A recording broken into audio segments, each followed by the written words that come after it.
दोस्तों, good evening. आप सभी का हमारे online platform Elisa success point पे हार्दिक स्वागत करते हैं। अपना जो साइंस का चैप्टर चल रहा था प्रकाश के परावर्तन के नियम, उसका आज हमारा दूसरा दिन है। देखिए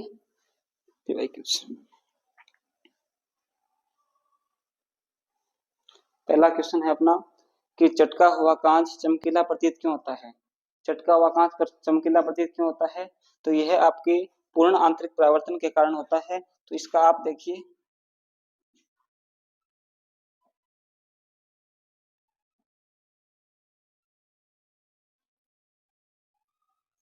पूर्ण आंतरिक परावर्तन के कारण होता है। ये घटना है आपकी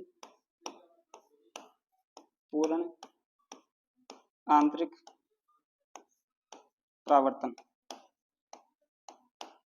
ठीक है, इसमें क्या होता है कि प्रकाश सघन माध्यम से विरल माध्यम में प्रवेश करता है। प्रकाश ये अपन बना देते हैं अविलंब, ये है अविलंब। ओके, ये जैसे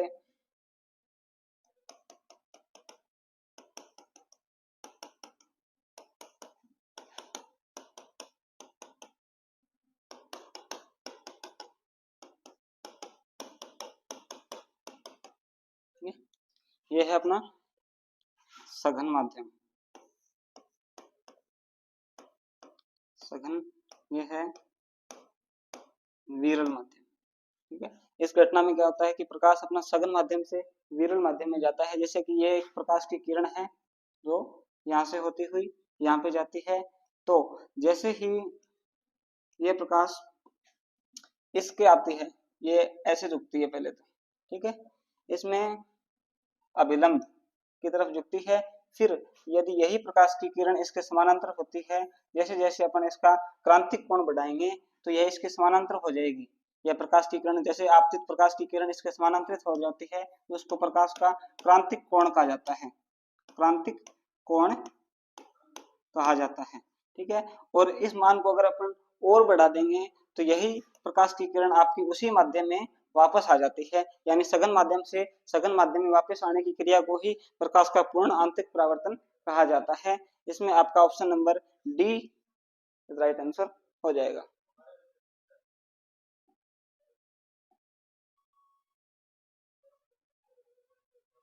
प्रकाश का उसके घटक रंगों के विभाजन को क्या कहते हैं?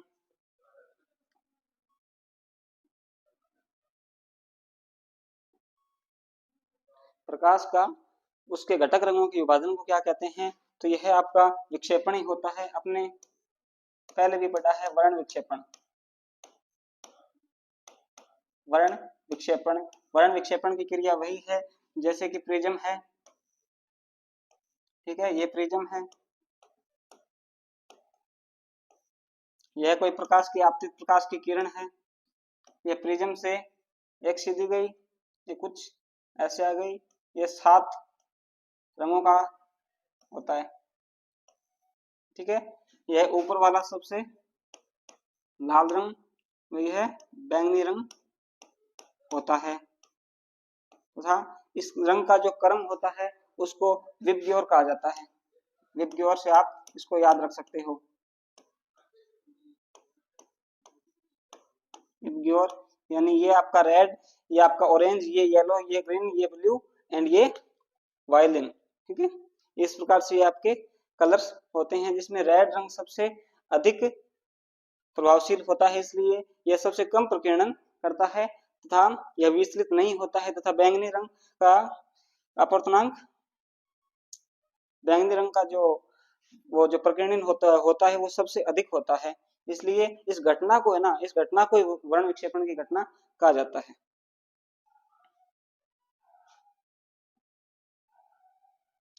इसका ऑप्शन नंबर 3 सही आंसर हो जाएगा। अस्त होते समय सूर्य किस कारण लाल दिखाई देता है? ठीक है, अस्त होते समय सूर्य किस कारण लाल दिखाई देता है? आपको मैं एक सीधा सा ट्रिक बता देता हूं। अगर ये घटनाएं आपके समझ में नहीं आती है तो अगर रंग से संबंधित कोई भी परिवर्तन आपको इस तरीके से पूछे प्रकाश के परावर्तन नियम में, तो आपको सिर्फ प्रकीर्णन ही करना है। रंग से संबंधित आपको जो भी घटना पूछे कि लाल क्यों हो जाता है, हरा क्यों हो जाता है, तो उसमें सिर्फ और सिर्फ आपको प्रकीर्णन ही करना है कि प्रकाश का जो प्रकीर्णन होता है, जैसे धूल के कण हैं, धूल के कणों में प्रकाश का एक किरण आके आती है, तो उसमें सबसे प्रबल रंग है वो अपन लाल रंग को बोलते हैं, ठीक है। तो इसलिए उसका तरंगदैर्ध्य सबसे अधिक होता है, इसलिए वो प्रकीर्णित नहीं होती है। इसलिए सूर्य का जब अस्त होता है, वह सूर्य जब उदय होता है, तो वह लाल रंग का प्रतीत होता है प्रकाश के किरणन की घटना के कारण। वायुयान में जब अधिक ऊंचाई पर प्रकाश को देखा जाता है तो वह दिखता है, मतलब वायुयान के जो यात्री होते हैं वो अगर आकाश को देखे तो उनको रंग, आकाश का रंग कैसा दिखाई देगा, तो इसमें अपन ऑप्शन नंबर अपने पास कौन से हैं, एक नीला, एक काला, एक सफेद व एक लाल। ये घटना होती कैसे है, तो अपन ने अभी देखा था पिछले वाले क्वेश्चन में कि प्रकाश का जो प्रकीर्णन होता है उस वजह से होती है। तो ऊपर वायुमंडल में प्रकाश का प्रकीर्णन नहीं होने के कारण वायुमंडल को में ये ब्लैक रंग का दिखाई देगा। अंतरिक्ष यात्रियों को भी बोल सकते हो, वायुयान को भी बोल सकते हो। ये क्वेश्चन किस तरीके से भी आ सकता है कि कभी भी आपका मतलब रंग से संबंधित क्वेश्चन हो तो आपको उत्तर में उसको प्रकीर्णन ही करना है, ये बात आपको ध्यान रखनी है।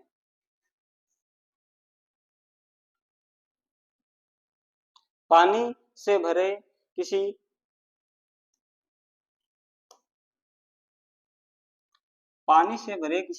बर्तन में पड़ा एक सिक्का किस कारण से थोड़ा उठा हुआ प्रतीत होता है। तो पानी से भरे एक बर्तन में जैसे कि अपन बनाते हैं उस क्रिया का देखिए, इसमें ऑप्शंस हैं प्रकाश के परावर्तन के कारण, प्रकाश के अपवर्तन के कारण, प्रकाश के विवर्तन के कारण, प्रकाश के प्रक्षेपण के कारण, ठीक है। तो यह घटना होती है आपकी प्रकाश के अपवर्तन के कारण। कौन सी की घटना के कारण, अपवर्तन के कारण। अब अपन ने प्रकाश के पूर्ण आंतरिक परावर्तन में क्या पढ़ा था कि ये वाला नीचे वाला सघन माध्यम होता है, वह ऊपर वाला विरल माध्यम होता है। तो आप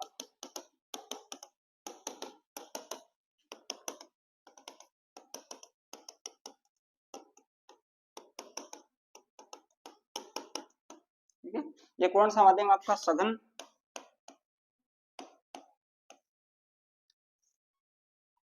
ये आपका कौन सा माध्यम है, तो विरल। ये कौन सा माध्यम है, सघन।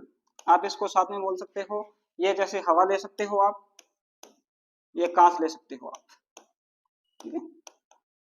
जैसे ही कोई प्रकाश की किरण, आपतित किरण, यह है आपतित किरण, वो ऐसे आएगी तो सघन माध्यम, विरल माध्यम में उसकी गति क्या होती है, तेज होती है। सघन माध्यम में उसकी गति अति ही कम हो जाएगी, स्लो हो जाएगी। तो यह जो प्रकाश का ये अविलंब है, ये क्या है, अविलंब, अविलंब की ओर झुकेगी, ये ऐसी होगी। अविलंब की ओर झुकने की घटना को क्या कहते हैं, प्रकाश का अपवर्तन कहा जाता है। तथा इसी कारण से पानी से भरे किसी बर्तन में पड़ा एक सिक्का ऊपर उठा हुआ दिखाई देता है। पानी में जो नींबू रखा है वो भी थोड़ा ऊपर उठा हुआ दिखाई देता है। जलाशयों में अपन को जो मछुआरे होते हैं उनको मछली भी इसी घटना के कारण ऊपर उठी हुई दिखाई देती है। तो आपका ऑप्शन नंबर 20 में करेक्ट आंसर हो जाएगा।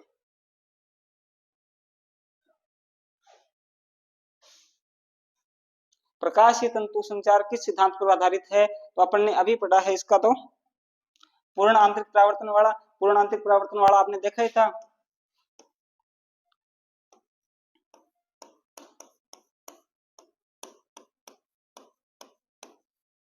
पूर्ण आंतरिक परावर्तन,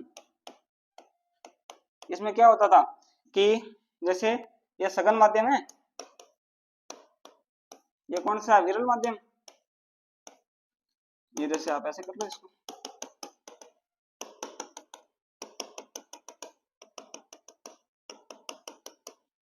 इसमें विरल में आप ले सकते हो कांच, इसमें ले सकते हो आप हवा, ठीक है। तो जैसे ही कोई हवा नहीं, ये है अपना सघन माध्यम, आपका कांच आएगा यहाँ पे, ये है अपना विरल माध्यम, तो इसमें आपका आ जाएगा हवा या वायु जो भी है, ये अपना ऐसे बनेगा। तो जैसे ही ये प्रकाश की किरण यहाँ पे आएगी, ठीक है, तो ये इस साइड झुकेगी, ठीक है, ये इस साइड झुकेगी। तो अब तक इसका क्या नहीं हुआ है, प्रकाश का पूर्ण आंतरिक परावर्तन नहीं हुआ है। जैसे अपन इसका इसके जो कोण का मान होते हैं, इसका जो कोण होता है इसका मान बढ़ाते हैं, तो जैसे जैसे मान बढ़ाएंगे तब ये इसके समानांतर हो जाएगी ना, तल के समानांतर होने पर, तल के जो समानांतर हो जाएगी, तो इस कोण को, ये क्वेश्चन भी आ सकता है कि प्रकाश के पूर्ण आंतरिक परावर्तन में जब प्रकाश की आपतित किरण तल के समांतर हो जाती है तो उस कोण को क्या कहते हैं, तो उस कोण को क्रांतिक कोण की कहा जाता है, क्रांतिक कोण कहा जाता है उस कोण को। अब ये कोण बनेगा यहाँ पे, इसको क्रांतिक कोण कहा जाता है, तथा इस क्रांतिक कोण से भी ज्यादा अपन इस कोण का मान बढ़ाएंगे तो ये प्रकाश की किरण उसी माध्यम में वापस आ जाती है, तो इसको प्रकाश का पूर्ण आंतरिक परावर्तन बोलते हैं। तो प्रकाश के पूर्ण आंतरिक परावर्तन का एक उदाहरण आप देख सकते हैं, एक और देख सकते हैं, मृग मरीचिका। मृग मरीचिका को, मृग मरीचिका में क्या होता है कि जैसे अपन सड़क पर, मृग मरीचिका में जो मृग होते हैं उनको वायु, मतलब जो रेगिस्तान के टीले होते हैं, बालू के टीले होते हैं, उनमें थोड़ा आगे प्रतीत होता है कि यहाँ पे जल है, यहाँ पे जल है, तो इस प्रकार से ये इसको नाम मृग मरीचिका पड़ा है। वैसे अपन हाईवेज वगैरह पे देखते हैं कि अपन को कुछ सड़कों के ऊपर पानी सा दिखाई देता है, तो यह भी इसी घटना के कारण होता है, पूर्ण प्रकाश के पूर्ण आंतरिक परावर्तन के कारण।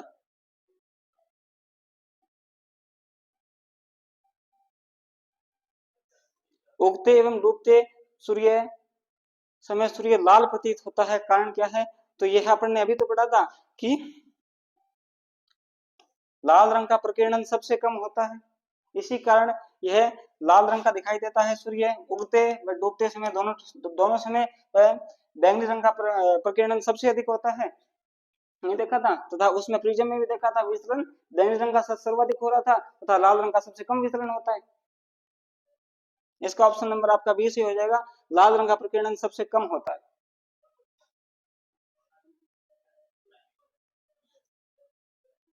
प्रकाश छोटे छोटे कणों से मिलकर बना होता है। यह अपन ने जो स्टार्टिंग के अंदर टॉपिक स्टार्ट किया था तभी मैंने आपको बताया था फोटोन और कृष्णिका सिद्धांत के ऊपर बताया था। तो इसका ऑप्शन देखिए आप, ऑप्शन नंबर 1 का आपके पास में परमाणु, option number 2 neutron, option number 3 positron व ऑप्शन नंबर 4 फोटोन। तो आपका ऑप्शन नंबर डी सही होगा। तो इसकी संज्ञा दी किसने थी, तो आइंस्टीन ने दी थी। किसने दी थी, आइंस्टीन ने दी थी। इसके आधार पर दी थी, तो प्रकाश का जो कृष्णिका सिद्धांत है, कृष्णिका सिद्धांत है, कौन सा सिद्धांत, कृष्णिका, कृष्णिका सिद्धांत के ऊपर यह बताया गया था आइंस्टीन के द्वारा। कृष्णिका सिद्धांत में क्या आता है, विद्युत चुंबकीय गुण होता है इसके अंदर, इसके आधार पर इसको बताया गया था। फोटोन के कणों को कहा जाता है, कण भी बोल सकते हो, ठीक है। ऑप्शन नंबर डी इसका राइट आंसर हो जाएगा।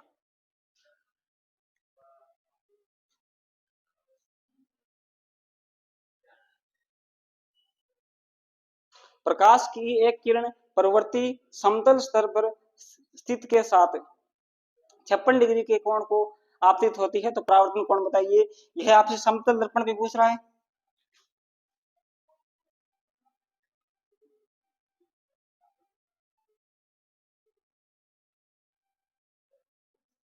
यह किस पे पूछ रहा है आपको, समतल दर्पण पे पूछ रहा है। ये आपका समतल दर्पण,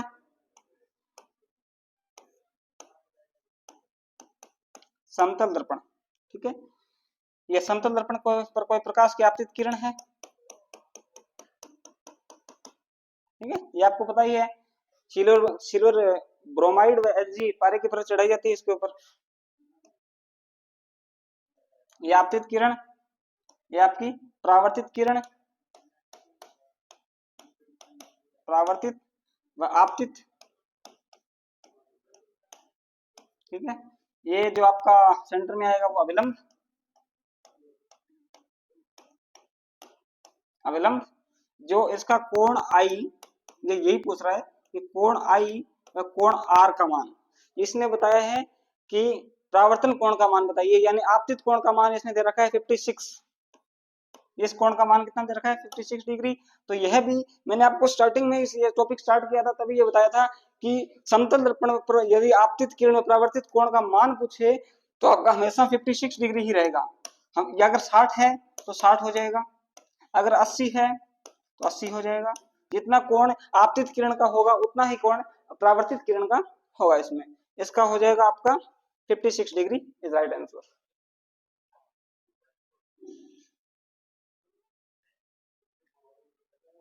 प्राथमिक रंग कौन से होते हैं? प्रकृति में पाए जाने वाले रंग? नहीं। इंद्रधनुष के रंग? नहीं। श्वेत प्रकाश के स्पेक्ट्रम के रंग? नहीं। वे रंग जो अन्य रंगों के मिश्रण से उत्पन्न नहीं किया जा सकते। प्राथमिक रंग पूछा है इसने कि वे रंग जो अन्य रंगों से मिश्रण नहीं किया जा सकते, तो इनको ये आपका आंसर नंबर 4 हो जाएगा, यानी डी। तो इसका एक ऐसे याद रखना आप इसको, आरजीबी। ठीक है, आरजीबी में रेड, ग्रीन व ब्लू। रेड, ग्रीन व ब्लू, ये आपके क्या है? प्राथमिक रंग है। रेड, ग्रीन व ब्लू आपके प्राथमिक रंग है। ये किसी भी अन्य रंगों के मिश्रण से उत्पन्न नहीं होते। अब परिभाषा भी पूछ सकता है अपने फोर्थ ग्रेड में तो कि प्राथमिक रंग किसको कहा जाता है? तो प्राथमिक रंग उसको कहा जाता है जिसको अपन किसी अन्य रंग के सहयोग से उत्पन्न नहीं करते हैं, जो प्रकृति में स्वतः ही उत्पन्न होते हैं। तो स्वतः उत्पन्न रेड, ग्रीन व ब्लू, आरजीबी याद रख सकते हैं। इसके लिए राइट आंसर आपका डी हो गया।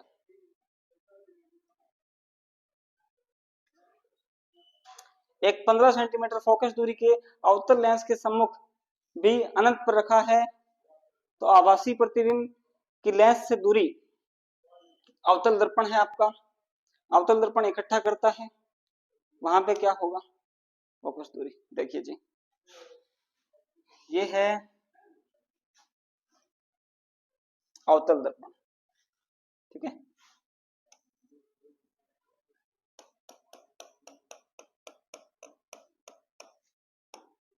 इसको एम बोलते हैं, इसको एम डैश बोलते हैं। ठीक है, ये आपका हो गया। ये लो, ये आपका जो बीच में पॉइंट होता है, जो इसका केंद्र होता है, ये जो अवतल लेंस है, तो इसमें क्या होता है कि यह फोकस दूरी है, ये अवतल लेंस नहीं। ठीक है, इसमें क्या होता है कि जैसे कोई अनंत से अनंत पर रखा है। ठीक है, ये आपका एफ बिंदु है, कैपिटल एफ, इसको आप सी से इंगित करते हो। ये है ध्रुव, इसको आप पी से इंगित करते हो। तो ये क्या कह रहा है कि एक 15 सेंटीमीटर फोकस दूरी के अवतल लेंस में सन्मुख अनंत पर रखा है, तो आभासी प्रतिबिंब की लेंस से दूरी क्या होगी? ये देखिएगा आप, अवतल दर्पण में अपन ने पढ़ा था कि ये किरणों को संगठित करता है, केंद्रित करता है, एज यहाँ पे इकट्ठा करता है। तो ये आपका, इसकी दूरी अपन को बता रखी है 15 सेंटीमीटर। ये यहाँ से इस पे आएगा और यहाँ से भी इस पे ही आएगा। यहाँ पे आपका आभासी प्रतिबिंब को क्रिएट करेगा, तो इसके बीच में दूरी कितनी? 15 सेंटीमीटर। तो इसके बीच में भी दूरी कितनी आएगी? इसका राइट आंसर भी आपका 15 सेंटीमीटर ही होगा। ठीक है, ये आपका कौन सा है?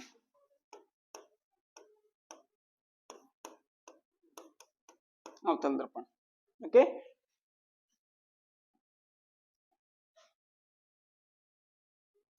निकट दृष्टि दोष से पीड़ित व्यक्ति के चश्मे में प्रयोग किया जाता है। इसमें आपको सिर्फ ये याद रखना है कि ये जो बोले ना, ये जो बोले उससे विपरीत शोषण है अपने को। ये जैसे निकट बोल रहा है, निकट बोल रहा है तो अपन को दूर सोचना है। भाई ये जो अगर दूर सोच रहा है, दूर बोल रहा है, तो अपन को निकट बोलना है। इसमें उल्टा होता है, अगर ये निकट बोले तो अपन दूर सोचेंगे, अगर ये दूर बोले तो अपन निकट सोचेंगे। तो इसमें आपका आसानी से फिर क्वेश्चन बन जाएगा। इसमें बोला गया है निकट दृष्टि दोष से पीड़ित व्यक्ति के लिए चश्मे का प्रयोग किया जाता है। तो कौन से लेंस से बने चश्मे का प्रयोग किया जाता है? तो अपन निकट दृष्टि के लिए किस प्रकार के लेंस का प्रयोग करते हैं? तो अवतल लेंस का। वह अब दूर है, ये देखो निकट, तो ये उत्तल। ठीक है, इसमें अपन उत्तल लेंस का प्रयोग किया करते हैं।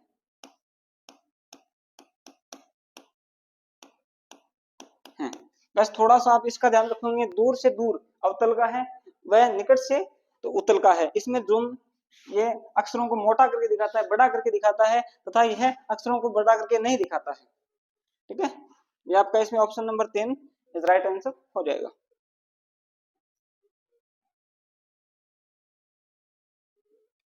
निम्नलिखित प्रकाश की कौन सी विशेषता पेरिस्कोप को बनाने में काम में ली जाती है? तो आप देखिए पेरिस्कोप होता क्या है।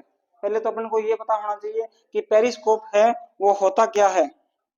ये पेरिस्कोप है जो होता क्या है, फिर अपन पता कर पाएंगे ना कि ये घटना किस में होती है, कैसे होती है। तो अपन मैं आपको इस एग्जांपल के थ्रू इसको आप बताना चाहूंगा मैं आपको कि जैसे ये है,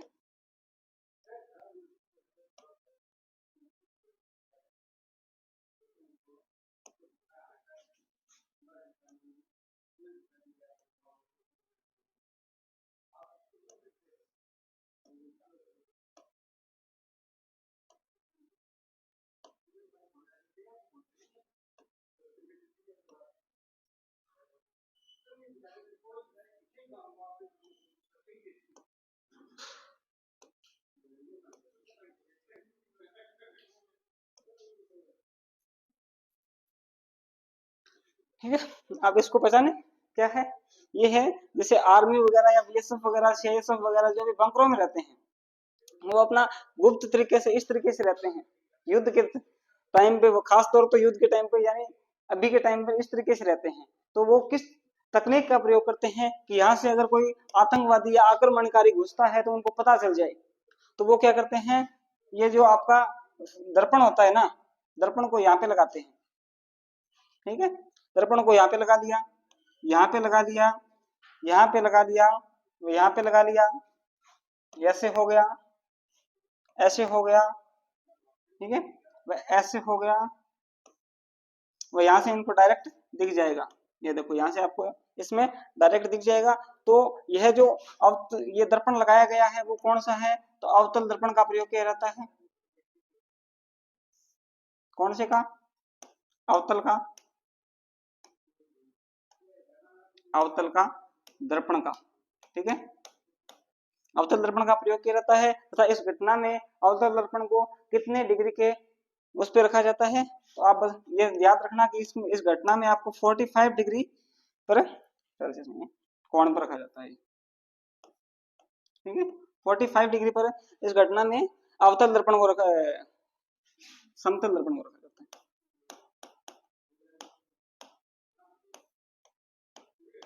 समतल दर्पण को इस घटना में 45 डिग्री के कोण पे रखा जाता है। जैसे ही यहाँ से होगा तो इसका परावर्तन होकर यहाँ पे आएगा, इसका परावर्तन होगा, किरण यहाँ पे आएगी, इसका परावर्तन से यहाँ पे, इसके से यहाँ से, फिर यहाँ पे, फिर यहाँ पे, फिर यहाँ पे डायरेक्ट आपको दिख जाएगी। जैसे भी वहीं पे कोई बैठा होगा। तो अपन ने क्या बताया, परावर्तन क्या क्या होता है, यहाँ पे परावर्तन होता है। ठीक है, परावर्तन की घटना में ये होता है सब कुछ। परावर्तन देख लो, ऑप्शन नंबर आपका डी इज राइट आंसर। निम्नलिखित में से कौन एक आभासी प्रतिबिंब बनाता है जो हमेशा बिंब से छोटा होता है। ठीक है, बिंब से छोटा होता है, तो यह आपका उत्तल लेंस बनाएगा। ठीक है, उत्तल दर्पण बनाएगा, सॉरी उत्तल दर्पण बनाएगा। इसमें ऑप्शन नंबर 1 देख सकते हैं आप,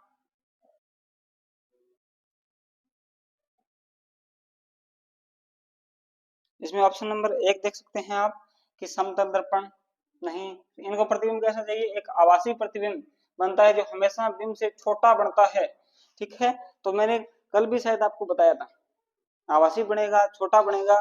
तो क्यों बनेगा उत्तल दर्पण में छोटा होगा आभासी, वो भी बताऊंगा मैं आपको। जैसे ये उत्तल दर्पण है, ये नहीं,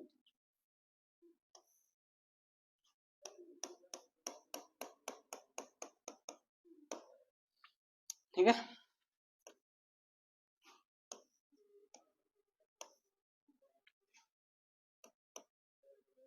ये आपका उत्तल दर्पण है, ये आपका उत्तल दर्पण है।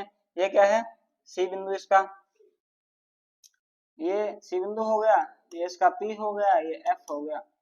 ठीक है, वैसे होता तो ये इधर ही है। ठीक है, अब ये है, तो इसमें ये प्रकाश की किरणों को फैला देता है। क्या कर देता है, फैला देता है। तो ये वास्तविक तो नहीं बन सकता, इसने प्रकाश की किरणों को फैला ही दिया, तो वास्तविक कैसे बनेगा, तो आभासी बनेगा। तो आभासी बनेगा तो ये कहां पे बनेगा, यहाँ पे बनेगा। ठीक है, वस्तु थी बड़ी, प्रतिबिंब बना है छोटा, यही बताया ना, हमेशा बिंब से छोटा बनता है तो यह आपका इसमें होगा दर्पण। इसका आपका राइट आंसर होगा उत्तल दर्पण। ये प्रतिबिंब आपका यहाँ पे बनेगा।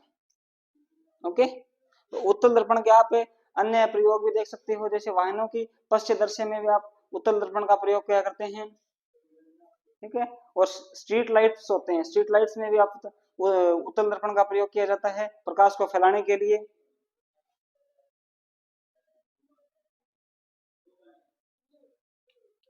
घड़ी का एक छोटा पेच जमीन पर गिर जाता है, इसको ढूंढने के लिए प्रयोग में लेते हैं।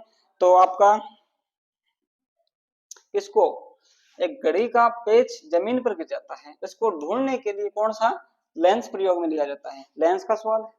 ठीक है, बताइए, पतला समतल दर्पण, मोटा समतल दर्पण, उत्तल लेंस या अवतल लेंस? इसमें मैंने आपको पहले ही बताया था कि कल अपन ने मोतियाबिंद का रोग पढ़ा था, तब उसमें क्या पूछा था कि उत्तल लेंस नीचे आएगा या ऊपर आएगा। तो मैंने बताया था आपको कि उत्तल लेंस हमेशा नीचे रहता है। क्यों रहता है? तो वो जैसे अखबार वगैरह पढ़ने के लिए, अपने खुद के कोई जरूरी काम करने के लिए अपन उत्तल लेंस को नीचे, यानी जूमिंग पावर उत्तल लेंस की अच्छी होती है, तो जूमिंग पावर के लिए अपन ने उत्तल लेंस लिखा था। इसका राइट आंसर भी आपका उत्तल लेंस ही होगा, क्योंकि छोटा पेच, अगर ये देखेंगे तो इससे तो दिखेगा ही नहीं, ये अपन को कुछ मोटा करके दिखाता है, तो अपन को एक छोटा पेच देखने के लिए उत्तल लेंस की आवश्यकता होगी।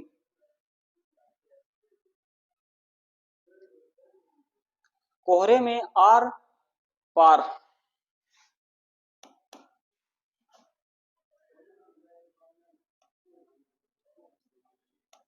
ये आर पार दिखाई नहीं देता है, क्योंकि कोहरे में आर पार को पहला है आपका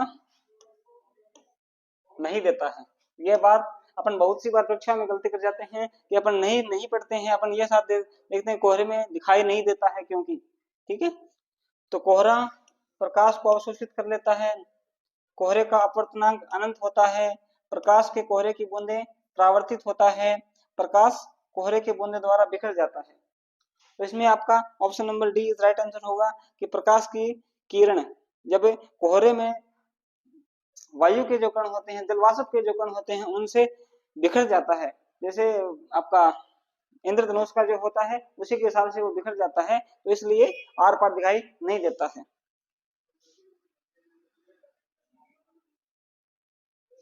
साबुन के बुलबुले सफेद प्रकाश में देखने पर रंगीन दिखाई देते हैं, इस घटना को क्या कहते हैं? व्यतिकरण की घटना। ऑप्शन नंबर परकीकरण, दूसरा व्यतिकरण, तीसरा विक्षेपण व चौथा ध्रुवण। तो जैसे आपने घर में बाल्टी के अंदर पानी से भरा हुआ कोई टब है या कोई बाल्टी है, तो उसमें जैसे ही आप सर्फ वगैरह या कोई साबुन वगैरह का घोल तैयार करते हो, तो उसमें सफेद प्रकाश की उपस्थिति में आपको उसमें बुलबुले चमकते हुए दिखाई देंगे। ठीक है, तो इस घटना को क्या कहा जाता है? तो व्यतिकरण की घटना के अंतर्गत यह होता है।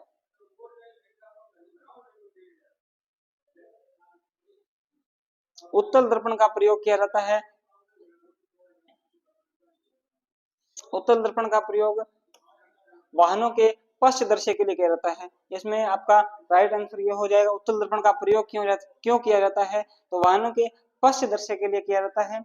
क्यों किया जाता है? कि उत्तल दर्पण छोटा दिखाता है, ज्यादा क्षेत्रफल दिखाएगा, छोटा दिखाने के कारण ज्यादा क्षेत्रफल दिखाएगा, सीधा दिखाता है, आवासी दिखाता है। इस कारण छोटे दिखाने के कारण वाहन के पश्च दर्पण में इसका प्रयोग किया जाता है, दर्पण है। इसमें आज मिसप्रिंट थोड़ा ज्यादा है। वाहनों के अग्रदीप में आपसे पूछ सकता है कि वाहनों के अग्रदीप में किसका प्रयोग किया जाता है? तो अवतल दर्पण का, इसका अवतल दर्पण का प्रयोग किया जाता है। वह आगे वाले में, पीछे वाले में किसका प्रयोग किया जाता है? तो उत्तल का। ठीक है, दाढ़ी बनाने में प्रयुक्त तो यही होगा आपका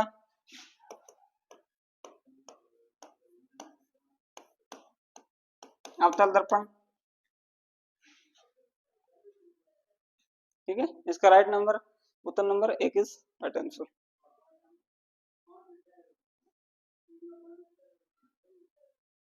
प्रकाश के वर्ण विक्षेपण का उदाहरण। वर्ण विक्षेपण, वर्ण विक्षेपण की घटना प्रिज्म वाली है। ये प्रिज्म है, ये आपका प्रकाश है, ये लो।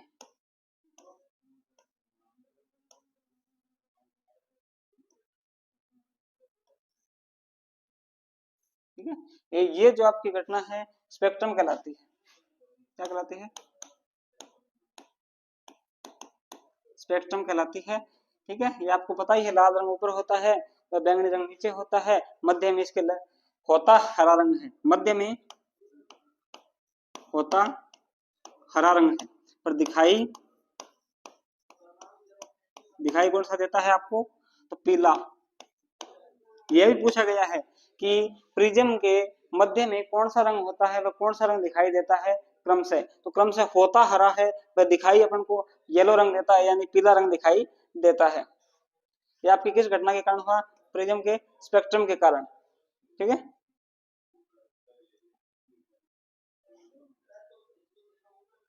पूर्ण आंतरिक परावर्तन की स्थिति में प्रकाश का परावर्तन तो यही है,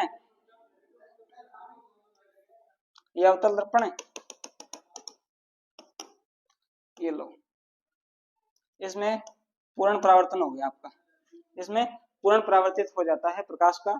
ये आपतित किरण, ये परावर्तित किरण, तो इसमें कुछ भी अंदर नहीं जाता है, तो आपको 100% बोल सकते हो इस घटना में 100% का परावर्तन हो जाता है।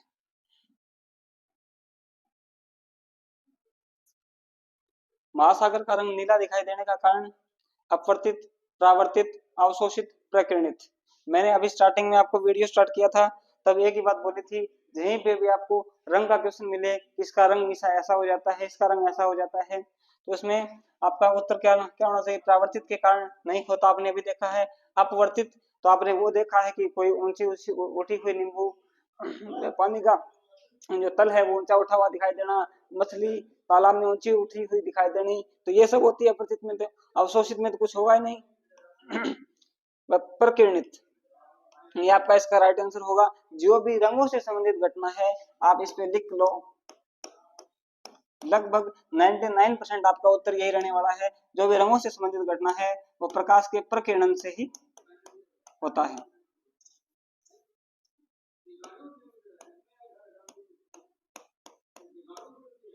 ठीक है, प्रकाश के प्रकीर्णन से होता है जो भी आपके रंगों की घटना है वो।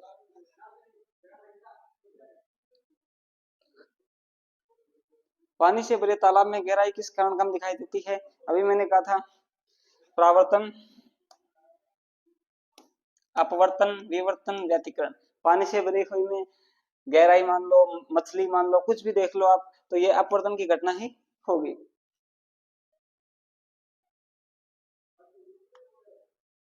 किस रंग के प्रकाश की चाल कांच में न्यूनतम होती है? किस रंग के प्रकाश की चाल कांच में न्यूनतम होती है? तो अधिकतम चाल आपसे पूछे, इसमें ऑप्शंस देख लो आप एक बार, लाल, बैंगनी, हरा व नारंगी। हरा तो होता है आपके में प्रिज्म में बीच में, प्रिज्म के मध्य में तथा बैंगनी होता है लास्ट में यानी अंत में। ठीक है, और ये आपका लाल। तो प्रकाश की न्यूनतम चाल बैंगनी में होगी। ठीक है, न्यूनतम वह ये अधिकतम। ठीक है, अधिकतम होगी आपकी लाल रंग की चाल कांच में, व न्यूनतम होगी आपकी बैंगनी रंग की। यह अपन ने कल तरंग दैर्ध्य में समझा था अच्छे से कि जिसका तरंग दैर्ध्य अधिक होता है उसका विचलन कम होता है, जिसका तरंग दैर्ध्य कम होता है उसका विचलन अधिक होता है। तो विचलन अगर बैंगनी रंग का विचलन हो जाएगा तो ये किस तरीके से चलेगा? इसलिए इसका answer number 2 is right answer.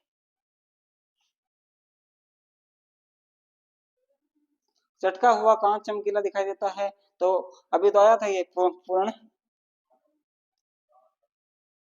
आपका पहला है अपवर्तन के कारण, परावर्तन के कारण, व्यक्ति व्यतिकरण वाला है ये, पूर्ण आंतरिक परावर्तन के कारण, चटका हुआ कांच, यह वही घटना है सघन से विरल वाली, क्रांतिक कोण वाणी।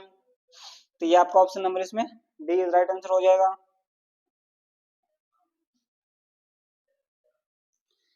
देखिए, चतुर्थ श्रेणी कर्मचारी के लिए संपूर्ण पाठ्यक्रम साइंस का मैं प्रदीप सिंह करवा ही रहा हूँ, और आपको मैथ का सूर्य प्रताप सिंह करवा रहे हैं, व साइंस का अपने सर खुद करवा रहे हैं, व मैथ का अपने रमेश जी नेहरा जो लेक्चरर हैं वो करवा रहे हैं। तो अपन राजस्थान पुलिस पटवारी मुख्य परीक्षा के लिए भी आप हमारे प्लेटफॉर्म से जुड़ सकते हैं। धन्यवाद आप सभी का। कल प्रकाश के परावर्तन की एक और क्लास आएगी, उसके बाद में कल अपने चंद्र ग्रहण व सूर्य ग्रहण की 2 घटनाएं पढ़ेंगे उसमें। हेलो दोस्तों, गुड बाय।